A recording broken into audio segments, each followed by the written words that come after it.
70 metre त्रिज्या और 140 metre ऊंचाई वाले बेलन का संपूर्ण पृष्ठीय क्षेत्रफल ज्ञात कीजिए।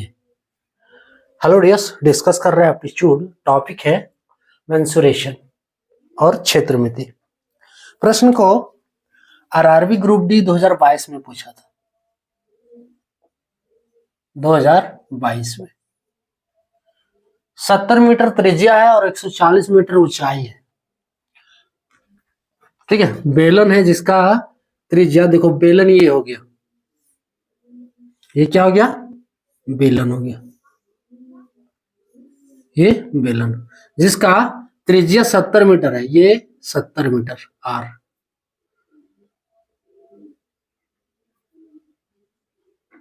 सत्तर मीटर, और ऊंचाई ये वाला ऊंचाई हो गया, ऊंचाई कितना दिया है 140 मीटर, ये त्रिज्या ये कितना है, ये भी 70 है। हमको निकालना है कि इसका संपूर्ण पृष्ठीय क्षेत्रफल क्या होगा, है ना। संपूर्ण पृष्ठीय क्षेत्रफल निकालने के लिए फॉर्मूला क्या है, बेलन का संपूर्ण पृष्ठीय क्षेत्रफल, संपूर्ण पृष्ठीय क्षेत्रफल, ये फॉर्मूला है 2 pi R into H plus R. अगर वक्र पृष्ठीय क्षेत्रफल कहता तो 2 पाई आर एच हम लेते हैं। इसमें बेलन का वक्र पृष्ठीय क्षेत्रफल 2 पाई आर एच, यहाँ पे संपूर्ण पृष्ठीय क्षेत्रफल हमको निकालना है। अब संपूर्ण पृष्ठीय क्षेत्रफल क्या होता है, देखो ये फॉर्मूला है। अगर ये आ रहा है कि कैसे आया है तो यहाँ स्किप कर दो, है ना। इस फॉर्मूले को हम बना रहे हैं, ये कैसे बना, ये फॉर्मूला बेलन का संपूर्ण पृष्ठीय क्षेत्रफल, संपूर्ण पृष्ठीय क्षेत्रफल, देखो इसमें लेना है बेलन का वक्र पृष्ठीय क्षेत्रफल, ये वाला, यानी कि यहां से यहां तक पूरा। सो बेलन का वक्र पृष्ठीय क्षेत्रफल, वक्र पृष्ठीय क्षेत्रफल,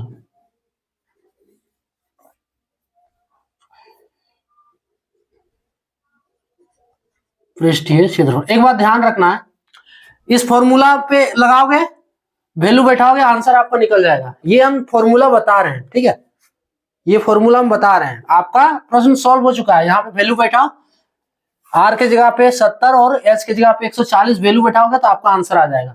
आपको इस प्रश्न के लिए ये वाला नहीं करना है, ये हम बता रहे हैं कि फॉर्मूला आया कैसे। बेलन का वक्र पृष्ठीय क्षेत्रफल, अब देखो ये एगो ये लोग क्या है, विड्थ है। यहाँ कैसा रहता है, सर्कल टाइप से रहता है बेलन में, है ना। इमेजिन आप कर सकते हो कि यहाँ ये कैसा होता है, सर्कल टाइप से, और ये दूसरा नीचे भी सर्कल टाइप से, यानी कि 2 गो विड्थ है। तो क्या हो गया, बेलन का वक्र पृष्ठीय क्षेत्रफल प्लस 2 गुने विड्थ का क्षेत्रफल, विड्थ का क्षेत्रफल। क्लियर। अब बेलन का वक्र पृष्ठीय क्षेत्रफल क्या आता है, 2 pi R H plus 2 width का क्षेत्रफल पाई आर स्क्वायर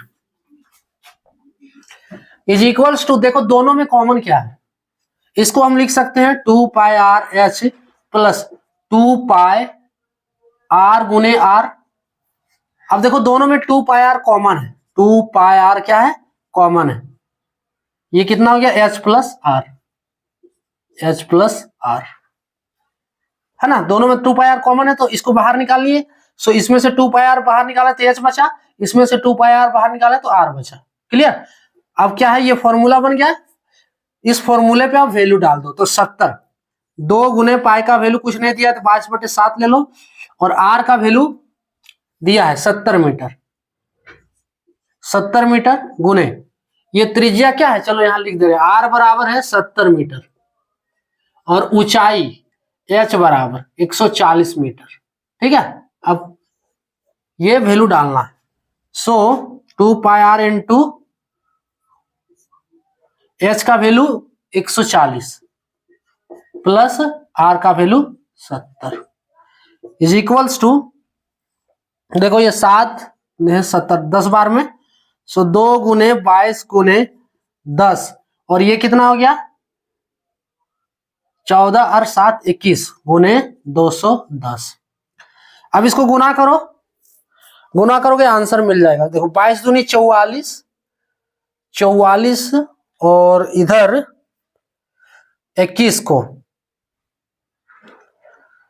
कैसे भी गुना करो आ जाएगा। ये 44 गुने 210 पहले कर लेते, तो 44 गुने 210 कितना हो गया 0 4 4 दूनी 8, इधर 0 4 8, 0 4 8 4 12, 8 और 1 9, 9240 और एक 0 इसको छोड़े थे है ना, ये किए और इसको अभी छोड़े हुए हैं, तो इसको भी फिर करना है, तो 1 0 यहाँ पे बढ़ जाएगा।